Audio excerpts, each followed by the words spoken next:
Our breaking news right now. Yeah, 2 police officers were shot earlier today in Fairfax. Yeah, press conference going on right now. Let's take a listen. Certainty. It's because I am certain. I'm certain that these officers are lucky to be alive. I'm certain that they were fired upon by a gunman whose intention was to kill them. And I'm certain that the bravery exhibited by the 3rd officer on the scene ultimately saved their lives. And thank God for body-worn cameras, because it puts police leadership in a position to speak with certainty about a critical event like an officer-involved shooting. And ultimately, that's what our community wants to hear. They want to know what happened, and they want to know it sooner rather than later. Nothing that I'm communicating to you is something that I think will change in any way, shape, or form. Chief Tom Fitzgerald from Fox 5. The injury to his injuries? The injuries are to both officers' arms. Chief Tom Fitzgerald from Fox 5.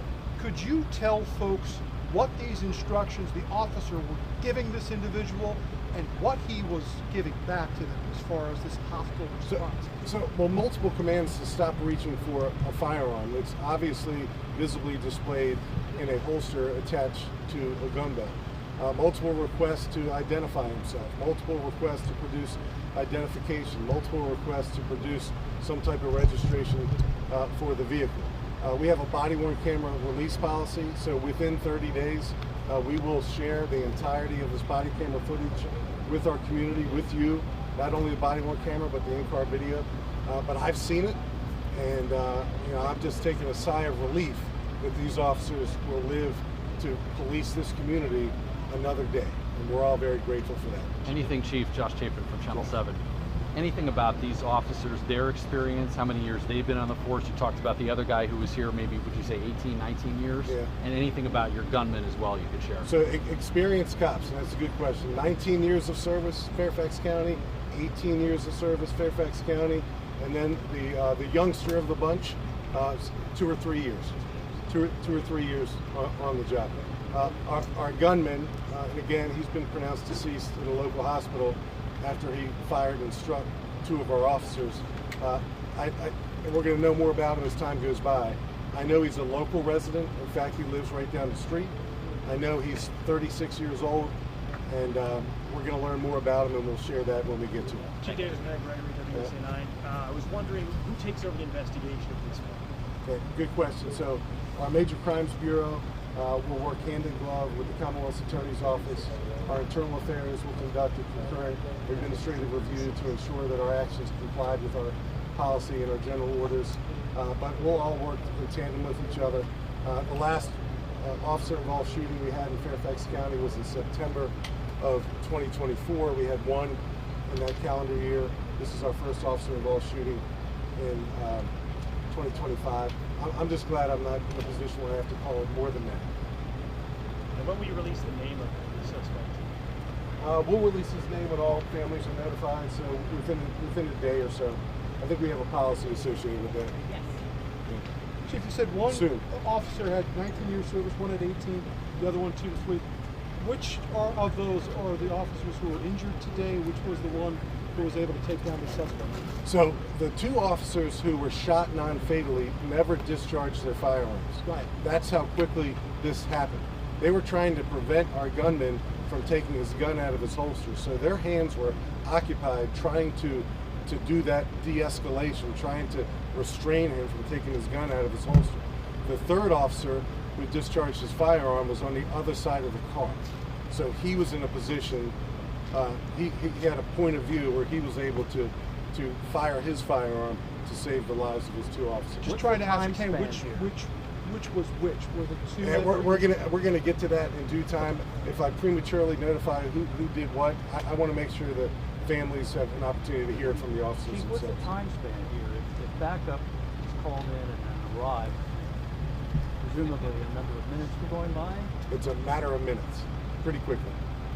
So you stop, and the two officers standing on the driver's side, and they had their weapons out at that point? No, Paul. So it was one officer by himself, and he was conducting what amounts to as a, and I hate to say routine, because nothing's routine, but he was interacting with this motorist, this gunman, and he was attempting to de-escalate him.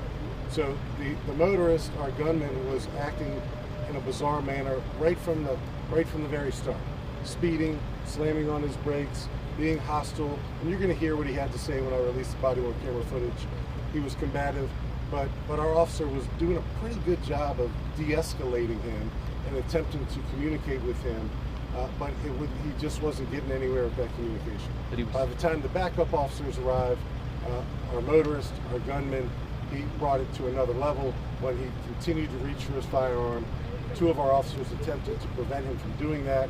They were unsuccessful. The gun comes out of a holster and he opens fire on these two cops. How close are they to the suspect in that moment? Half the distance from me to you, at the most. And right at his driver's side door. Chief, is there anything you could say at this point about perhaps anything else you've learned about the suspect through things that might have been in the car? Anything that you've discovered at this point besides that firearm? Our crime scene detectives are here. They're going to go through the car. We're going to get search warrants and examine all the evidence. Virginia State Police, as always, they're here. They showed up to the scene. ATF, they're always the first federal law enforcement agency to show up on a critical scene like this one. I've received calls from Eric Siebert, a newly appointed U.S. Attorney for the Eastern District of Virginia. I received a call from Steve Jensen, who's the newly appointed Assistant Director in charge of the FBI's Baltimore Field Office. So there's a lot of interest in this case, a lot of really just, what do you need and how can we help you? So I appreciate not only our community, but the law enforcement community at large for reaching out. And we can presume the gun on top of the car is the gun in question? Correct. The traffic stop was right here. Right behind us. Yeah. What kind of a gun is it? Do you believe that's the suspect's weapon? It is, yes. And the question from Paul Wagner is what kind of a gun. I'm just going to describe it as a semi-automatic pistol. Chief, is there any indication that the suspect is under any influence, alcohol or any drugs? So there'll be an autopsy, there'll be a toxicology, so I'll be able to answer that question with certainty. He was behaving and acting and communicating in a manner that wasn't normal. It was bizarre. So I don't know if in fact that had anything at all to do with any level of intoxication. There's no immediate signs of intoxication at all. But the toxicology report will eventually tell us that with certainty. Yes, Oh, no, you answered it. Thank you. You're done. Wait, Chief, I have one more. I noticed the car maybe that parking lot might have had that window shattered. Did you notice any part of the investigation further than the car? Yeah, so I just came from the scene, walked around it a couple times. I haven't seen any back windshields shattered, but we'll go back and take a look. And then one more, just the nature of what happened. We have to use up to the area, the responsibilities of the officers to make sure they can do their job accurately. It's startling. It's just beautiful. All right, that press conference going on. We're just hearing from the police chief there. A lot of new information that we learned today, Mark. That's right. The chief said that the gunman was acting erratically and actually lived just right down the street from where the incident took place. Yes, and he said when one officer pulled the man over who he was already speeding, hitting his brakes, when he got pulled over, he said that officer was trying to de-escalate the person. While that was happening, they called for backup, and two officers were trying to de-escalate the situation as that gunman was trying to reach for his holster. They said he brought out a gun out of a holster. The chief described it as a semi-automatic pistol fired at the two officers. He said they were injured in the arm. A third officer, who I guess was on the other side of the car, was the one who fired the shot at that person. We now know that the gunman is now dead, is what the police chief said. And you remember the chiefs also said that if it weren't for the actions of that third officer who did respond on the scene, this could have had a much different ending as well. Yeah.